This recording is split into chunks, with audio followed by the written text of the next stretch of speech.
안녕하세요. 오늘은 ESG와 세상을 읽는 시스템 법칙이라는 책을 한번 살펴볼까 합니다. 먼저 이 책은 시스템 다이내믹스의 계보에서 만들어진 책이라는 것을 말씀드리고 시작하는 것이 좋겠습니다. 시스템 다이내믹스는 MIT의 산업공학 교수인 제이 포레스터가 주창한 방법론입니다. 어떤 사회나 경제, 환경, 회사 등을 시스템적으로 이해할 수가 있는데요. 그 시스템은 비선형적인 작동으로 가득 차 있습니다. 그래서 시스템의 변화를 시간의 흐름에 따라 동태적으로 분석하는 것이 중요해지게 됩니다. 하여간 이 시스템 다이내믹스를 정립한 제이 포레스터 밑에서 연구한 학자가 오늘 책을 쓴 도넬라 메도즈입니다. 저자는 시스템 다이내믹스를 환경 문제에 적용한 대표적인 학자라고 볼 수가 있겠고요. 그녀가 살아있었을 때에는 ESG라는 용어가 만들어지기 전이었는데요. 이 시스템적 사고로 지속 가능한 성장을 고찰한다는 점에서 ESG의 시대를 미리 예견한 것 같은 느낌이 드는 그런 책이라 할 수 있겠습니다. 그러면 책의 내용을 한번 살펴보겠습니다. 이 시스템적 사고에서는 시스템의 구조를 굉장히 중요하게 여깁니다. 시스템의 구조가 결국에는 시스템의 행동을 결정한다고 보고 있는 것이죠.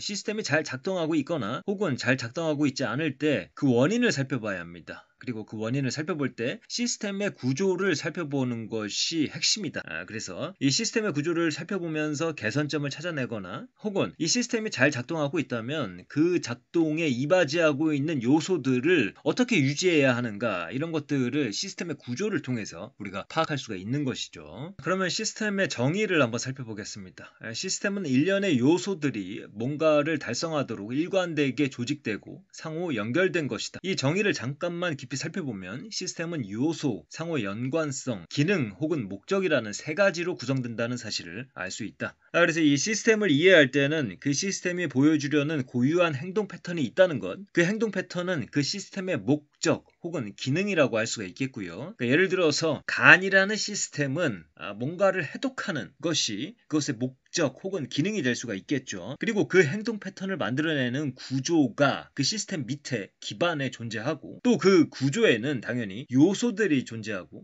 그 요소들이 특정한 방식으로 연결되어 관계를 형성하고 있다, 이렇게 보시면 되겠습니다. 그래서 세 가지가 중요하다. 요소, 그 다음에 상호 연관성, 그 다음에 기능 혹은 목적입니다. 그 다음에 이 외부 사건보다 시스템 그 자체의 역량을 중요시하는 관점을 저자는 보여주고 있습니다. 시스템의 행동을 유발하는 원인은 주로 그 시스템이다. 외부 사건이 시스템의 행동을 촉발할 수도 있다. 하지만 똑같은 외부 사건을 다른 시스템에 적용하면 다른 결과가 나올 가능성이 크다. 우리는 보통 어떠한 일이 일어났을 때 그 일 자체에 주목합니다. 그리고 원인을 바깥에서 찾죠. 운이 없어서 그러한 일이 벌어졌다. 혹은 다른 사람에게 네가 잘못해서 일이 이렇게 된 거야 라는 식으로 대응을 하죠. 하지만 알고 보면은 자기 자신에게도 어느 정도 문제가 있습니다. 나의 체력에 문제가 있어서 신경질이 나거나 혹은 판단력이 떨어질 수가 있죠. 혹은 나의 경제력에 문제가 있어서 내가 소극적이 되었거나 혹은 기회를 놓치는 것, 그 다음에 나의 이해력에 근본적인 문제가 있어서 상대방의 말을 오해하는 것, 이런 것들이 문제가 될 수가 있죠. 그래서 이 시스템적 사고는 부분을 보지 않습니다. 그래서 외부의 것만 보는 것이 아니라 내부의 것들도 보고, 또 내부의 것들에 영향을 미치는 다양한 요소들을 전체적으로 보려고 합니다. 그래서 이 시스템적 사고는 전체론적 사고이다. 부분만 분석하지 않으며 전체를 놓고 본다, 이렇게 보시면 되겠습니다. 그래서 우리가 기업이나 국가나 한 개인을 놓고 볼 때도 수익성을 추구하는 경우가 많습니다. 그래서 이 수익성을 보고 앞만 보고 달리다 보면 우리는 흔히 환경오염이나 빈부격차 같은 사회적 문제들 등한시하게 됩니다. 그러나 이 모든 것들은 다 연결되어 있는 것이죠. 각 요소들은 서로 순환적으로 영향을 미치고 있기 때문에 부분을 똑 떼서 볼 경우 제대로 된 분석이 이루어지기 어렵습니다. 그래서 수익만 보고 달려갈 경우 우리의 공동체가 어느 날 갑자기 무너진 그런 날이 올 수도 있는 것이죠. 그래서 이 전체론에 대한 이야기를 말씀을 드렸고요. 그리고 이 시스템적 사고는 예를 들어서 이 1 플러스 1은 2이긴 하지만 그 플러스에 주목을 합니다. 요소들 사이에 어떠한 관계가 형성되어 있는가, 그 플러스는 사랑인가 혹은 원한인가, 그 플러스의 성격에 따라 그 둘이 형성하고 있는 시스템의 행동은 천양지차를 보여주게 됩니다. 그래서 시스템에 있어서 상호 연관성은 요소 그 자체보다 중요합니다. 사랑을 유지할 수 있다면 그 대상이 바뀌더라도 그 시스템은 유지가 될 것입니다. 그러나 똑같은 사람을 상대로 사랑이 원한으로 바뀌느냐는 그 시스템에 중대한 영향을 미칠 것입니다.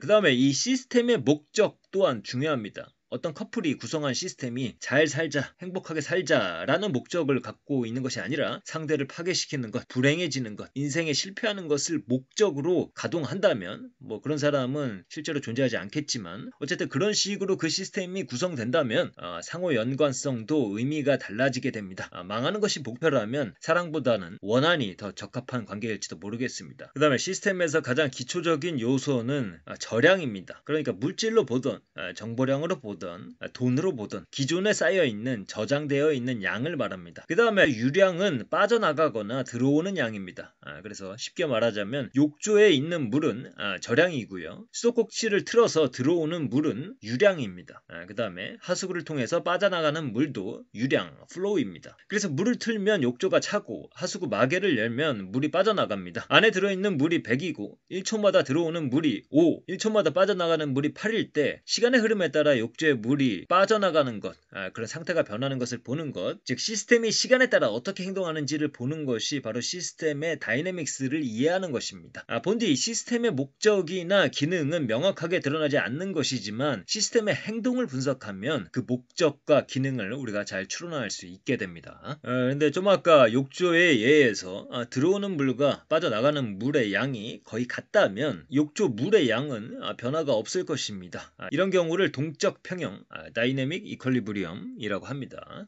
그래서 우리가 석유 기반 경제를 유지하고자 할 때 그 방법 중에 하나는 새로운 원유 매장층을 찾아내는 것도 방법이 될 수 있을 테고요. 이거는 말하자면 수도꼭지를 여는 것이죠. 다른 하나는 차 대신 우리가 자전거를 타고 다니고 걸어 다니면서 석유의 소비량을 줄일 수 있을 것입니다. 이것은 하수도의 뚜껑을 닫는 것과 같습니다. 어느 쪽으로 하던 결과는 같게 만들 수가 있는데요. 다만 어떠한 형태를 추구하느냐에 따라서 이득 보는 사람은 달라질 수가 있다고 저자는 이야기하고 있습니다. 그런데 사실 유량을 변화시키는 것보다 저량을 변화시키는 것은 매우 어렵습니다. 예를 들어서 한 달에 200만 원을 벌다가 300만 원을 벌면 50% 임금이 증가하는 것이지만 그 사람의 자산은 사실 급격하게 변하지는 않습니다. 반면에 우리가 부자가 망해도 3대가 간다는 표현이 있죠. 이것은 저량은 묵직하게 움직인다는 것. 어떠한 구조, 파괴적인 구조가 자리를 잡으면 그 결과는 시간이 갈수록 우리에게 안 좋은 영향력을 매우 심각하게 이야기를 할 수가 있습니다. 우리나라의 인구 구조를 생각해 보시면 될 것 같아요. 아직은 저량이 충분해서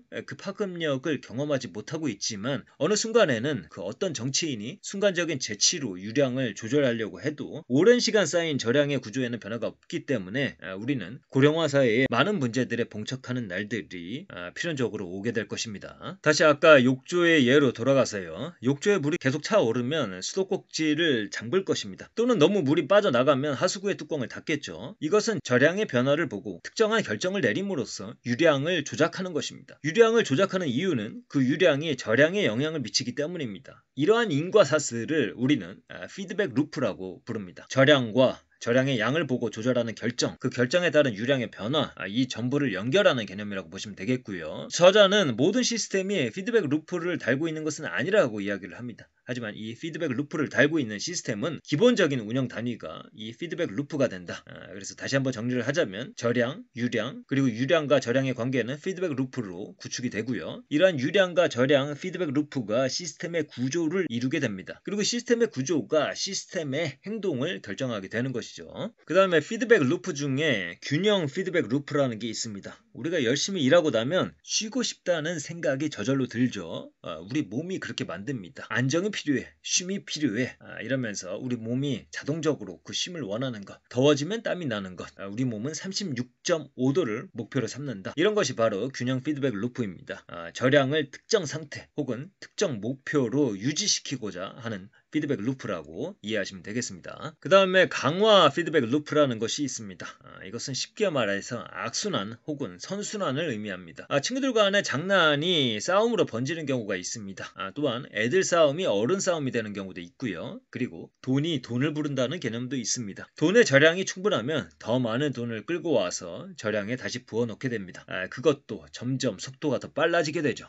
이러한 것들이 강화 피드백 루프입니다. 그러면 이제 우리가 다시 자원 추출에 대해서 생각을 해보겠습니다. 자원은 뭐 광물이라던가 석유라던가 실시간으로 만들어지고 있는 것이 아닙니다. 투입 유량은 거의 없다고 봐도 무방하겠습니다. 물론 기술이 발전함에 따라 실질적으로 사용할 수 있는 자원의 양은 늘어날 수 있겠습니다만은 그런 의미가 아니라 절대적인 측면에서는 지구의 자원이 투입 유량이 거의 존재하지 않다고 봐도 된다는 것이죠. 반면에 우리의 사용량은 점차 늘어나고 있습니다. 인구가 증가하고 있고 또 그 인구가 중산층에 진입하는 수가 증가하면서 그들의 소비량 자체가 증가하고 있기 때문에 그것에 기반이 되는 자원의 소비량도 계속 증가할 수밖에 없는 구조입니다. 그래서 여기에 대한 저자의 설명을 한번 들어보겠습니다. 모두가 알고 있듯 광산이나 화석 연료의 매장층, 지하수 대수층은 고갈될 수 있다. 전 세계에 널린 폐광 지역과 유전이 우리가 지금까지 살펴본 움직임을 현실로 보여준다. 자원 개발 회사도 이런 현실을 알고 있다. 그래서 한 지역에서 자원이 고갈되어 자본 효율성이 떨어지기 전에 다른 지역에서 또 다른 매장층을 찾아내 개발하는 쪽으로 투자를 돌린다. 그런데 지역적 자원의 한계가 있다면 결국 지구적 차원의 한계도 있지 않을까? 그래서 이 광물 자원 같은 경우에는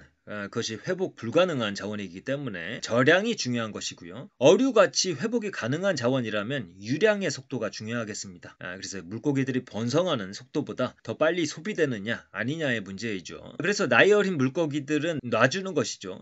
여기서 중요한 것은 피드백입니다. 어떤 물고기들이 많이 잡히지 않는다, 씨가 말랐다는 피드백이 어업에 빨리 반영된다면 어류의 재생 속도가 완전히 망가지는 임계점에 도달하지는 않을 것입니다. 하지만 그 피드백이 시원찮아서 혹은 그 피드백의 신호를 무시해서 무분별하게 남획한다면 어느 순간에 임계점을 넘어가고 그 어류는 회복 불가능한 상태가 되어버릴 것입니다. 잘 작동하는 시스템에는 세 가지 특징이 있다고 합니다. 회복 탄력성, 자기 조직화, 계층입니다. 기본적으로 복잡게 시스템일 것 같습니다. 먼저 회복 탄력성을 살펴보면요. 우리가 가게를 운영한다고 한번 생각을 해보겠습니다. 오늘 물건을 많이 만들어야 하는데 특정 재료가 입고가 안 된 것입니다. 빨리 가져다 달라고 재촉을 하는데 오늘은 불가능하다는 답변이 왔습니다. 피드백 루프 하나가 망가진 것이죠. 하지만 다른 공급처에서 물건을 가져다 주기로 했습니다. 이게 바로 회복 탄력성인 것이죠. 다양한 피드백 루프들이 존재하며 하나가 망가지면 다른 하나가 대체할 수 있는 그런 시스템입니다. 그래서 그러한 시스템은 회복 탄력성을 갖추고 있다. 그 다음에 자기 조직화입니다. 보통 생명체는 자기 조직화의 특성을 갖추고 있습니다. 여기에 대해서 저자는 다음과 같이 정의를 내리고 있습니다. 시스템이 스스로 구조화하거나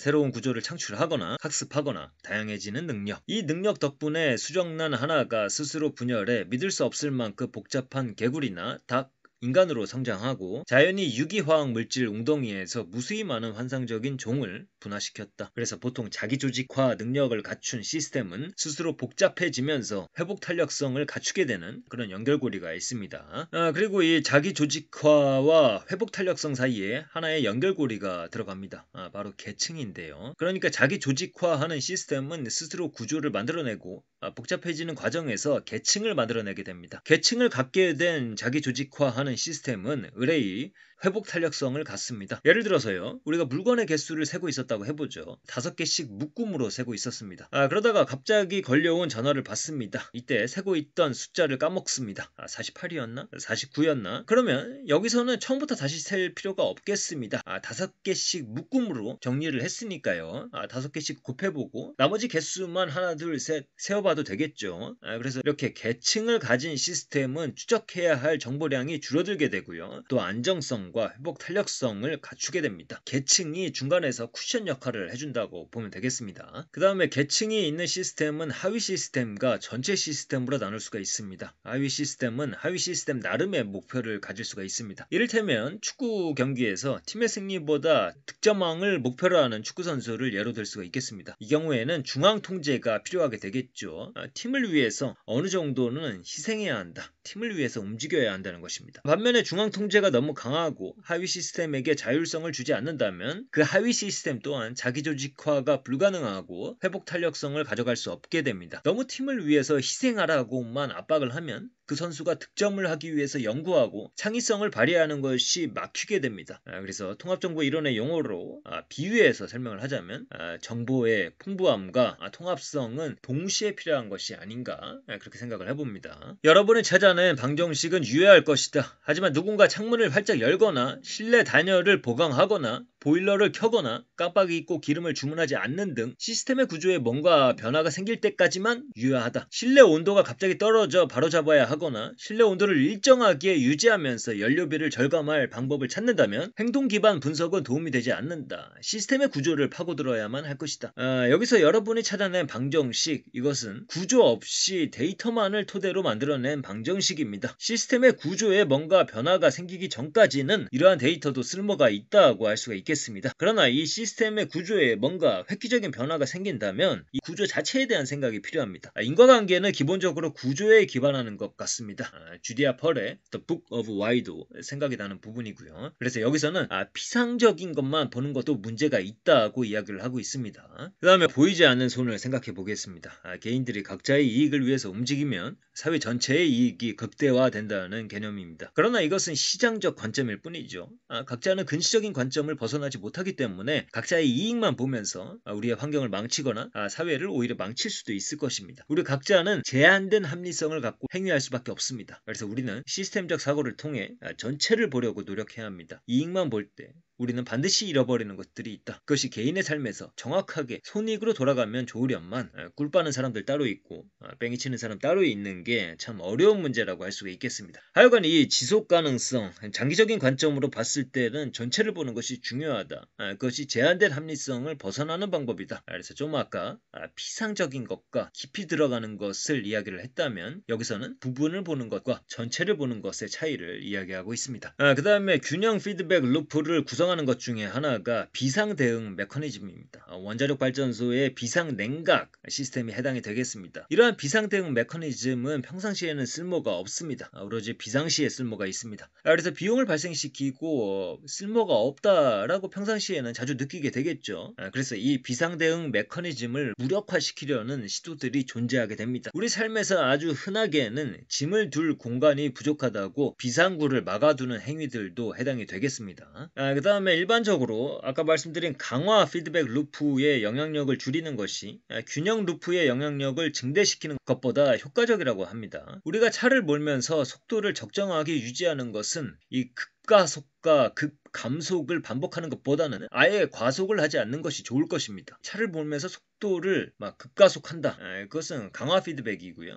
급감속한다. 이것은 다시 균형 피드백 루프를 작동시키는 것인데 이런 식으로 하는 것보다 아예 강화 피드백 루프를 작동시키지 않는 것이 더 효율적이라고 이야기를 하는 것입니다. 빈곤 퇴치 사업, 즉 균형 루프를 가동하는 것보다 부의 강화 루프를 약화시키는 것이 효과적이다. 누진소득세나 상속세, 보편적 공교육의 강화 등이 해당이 되겠습니다. 그 다음에 강력한 피드백 시스템을 구축하는 것도 효과가 좋겠습니다. 계량기가 지하에 설치된 집과 현관 복도에 설치된 집은 다른 조건이 다 같다라는 가정하에 전력 소비량에서 큰 차이를 보이게 됩니다. 왜냐면 눈에 보이니까 바로바로 피드백이 되는 집과 눈에 보이지 않아서 그냥 계속해서 전기를 쓰는 사람들 차이가 있는 것이죠. 같은 맥락에서 전쟁을 선포한 정치인을 전쟁터로 보낸다면 이 세계는 좀 더 잘 돌아가지 않을까요? 그 다음에 또 중요한 것이 시스템의 목적입니다. 시스템 목표가 시스템의 자기 조직화 능력보다 뛰어난 지뢰점인 이유다. 예를 들어 특정한 하나의 중앙 집중식 시스템으로 세상을 통제하겠다는 목표를 세우면 물리적 저량과 유량, 피드백 루프, 정보 흐름, 자기 조직화 행동 등 이제껏 설명한 모든 것이 그 목표에 맞춰 왜곡될 것이다. 그래서 요사의 지속 가능한 성장을 이야기하는 사람들은 수익성뿐만 아니라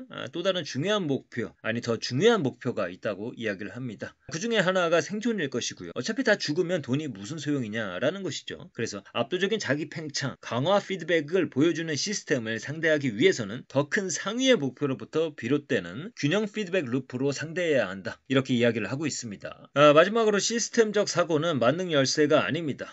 왜냐하면 복잡계 시스템은 근본적으로 비선형적이기 때문에 계산 예측 통제하기가 매우 어렵습니다. 그렇다면 이러한 시스템적 사고가 우리에게 주는 선물은 무엇이냐? 그것은 바로 이것입니다. 우리가 모든 걸 통제할 수 있다는 환상에서 깨어난다면 시스템 사고는 기다렸다는 듯 우리를 빛내고 확실한 또 다른 결론으로 이끈다. 시스템 사고는 우리에게 다른 할 일이 많다고 이야기한다. 미래를 예측할 수는 없지만 상상하고 아름답게 구현할 수는 있다. 시스템을 통제할 수는 없지만 설계하고 재설계할 수 있다. 시스템에 우리 의지를 강요할 수 없지만 시스템의 목소리에 귀를 기울이고 시스템의 특성과 우리의 가치관이 협력해 더 나은 세상을 만들 방법을 찾을 수 있다. 나는 시스템 사고를 통해 직관에 대한 신뢰는 키우고 계산하는 합리성에 대한 신뢰는 낮추며 직관과 합리성 모두에 최대한 의지하되 놀라움에 대비해야 한다는 것을 배웠다. 그래서 이러한 전체론적 사고에서는 기본적으로 직관력을 강조합니다. 계산하는 정신만으로는 불완전하다는 것이죠. 계산은 항상 부분들의 합이 전체를 이룬다고 보잖아요. 그러나 이 자기 참조, 자기 지시적인 구조는 근본적으로 계산하기가 어렵습니다. 부분을 조립하는 방식이 아니라 뱀에 꼬인 메베우스의 띠를 단칼에 직관력으로 베어버려야 한다는 그런 의미입니다. 그래서 오늘은 이 시스템적 사고의 입문서로 활용할 수 있는 책을 한번 살펴봤습니다. 이 책은 국내에서 한창 ESG라는 용어가 범람할 때